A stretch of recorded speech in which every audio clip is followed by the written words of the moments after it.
All right, well, a lot has been made about CJ Stroud and his Georgia game. Well, let's talk about that game. Let's talk about what went well in that game.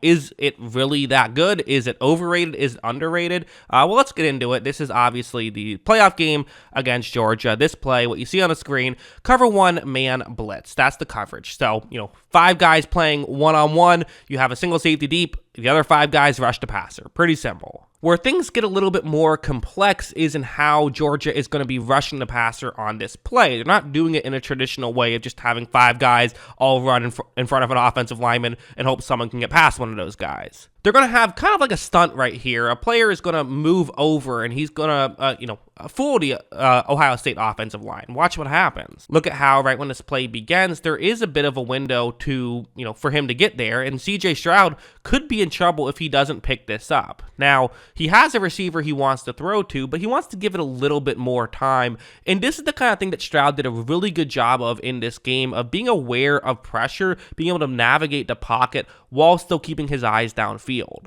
Watch as he is able to avoid that pressure and then get the throw off. That's really good stuff from CJ Stroud. And, if he was able to do this consistently in college, there's no denying he'd be the consensus first overall pick because he was doing this so consistently in this game. Like a play like this is a highlight reel level example of it, where what's going to happen on this one is, again, you see, I'm not even breaking down the play on the screen because it's really going to be first, there's just pressure that kind of blows up the original play. Watch how when this play begins, you see how there's pressure up the middle and CJ Stroud is in trouble. And again, a lot of lesser quarterbacks go down here. I think some even make a bad decision, try to make a throw over the middle where there's nothing open, something like that. Stroud, not going to do that. Watch him be able to once again avoid the pressure using his legs and get outside the pocket. But again, more pressure coming, not a ton of time.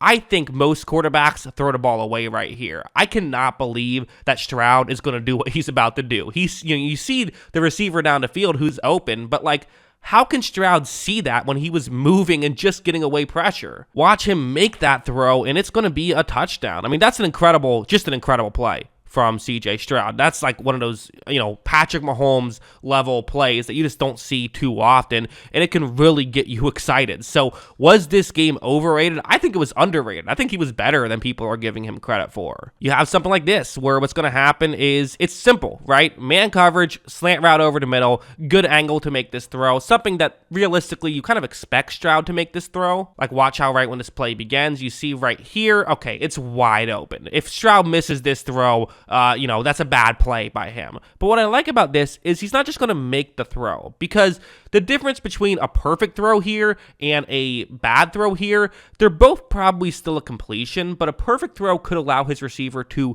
run with the football and get yards after the catch. Watch how this throw is perfectly in stride with his receiver, maybe a touch high, but not much, and they're able to get more yards than initially the play already accounted for, which was still some. That's what I like about that play from Stroud, is his accuracy on it. He's very accurate quarterback and really showed it off right there, I thought.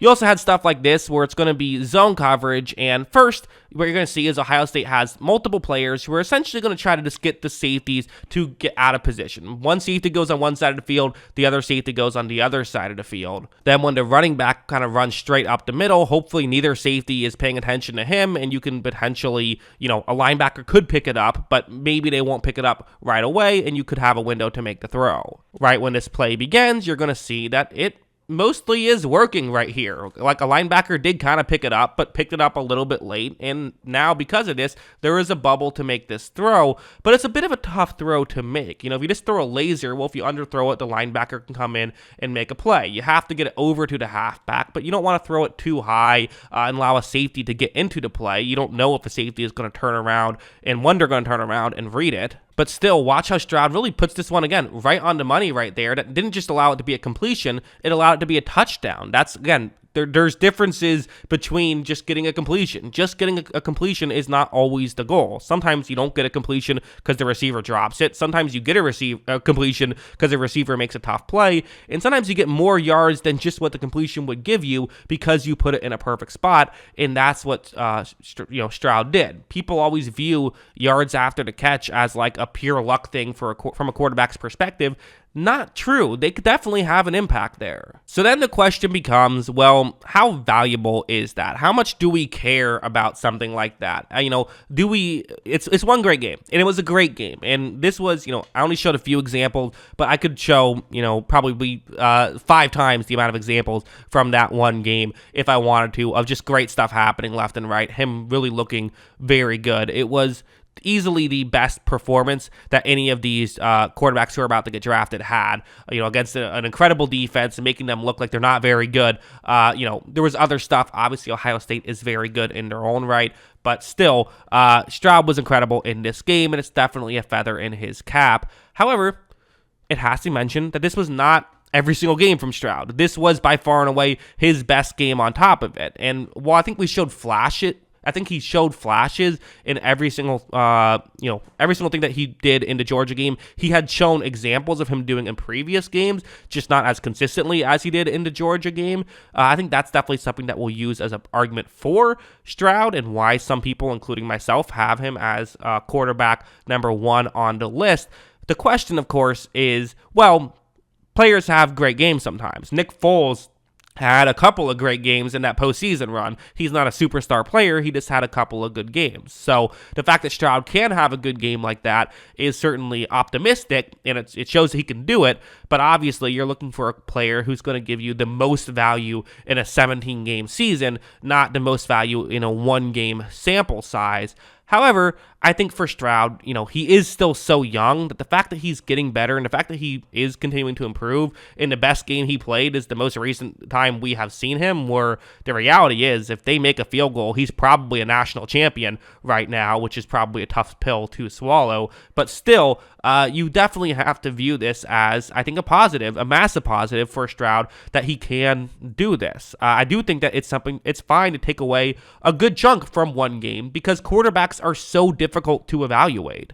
In draft season, we talk a ton about, overall value and ceiling and floor and all of that stuff. What is Stroud's ceiling? What is Stroud's floor? Well, the fact that he had a game like this, to me, when I'm doing my evaluation, makes his ceiling higher. It makes me feel like he has higher upside because he did pull off a game like this, because this is something he can do for an entire 60 minutes of football. That makes me more optimistic that it's something that he could consistently do, from there on out. So it's definitely something that I would say is a massive positive for Stroud, I think. And I think the game was very good by him. But yeah, those are kind of my thoughts on Stroud and his performance. What do you guys think of that game? Do you agree that he was as good as I say he was? Do you disagree that you don't think I should be taking as much into account, taking as much value out of just one game? Let me know your thoughts in the comments below. Always love hearing from you. And of course, as always, thanks for watching.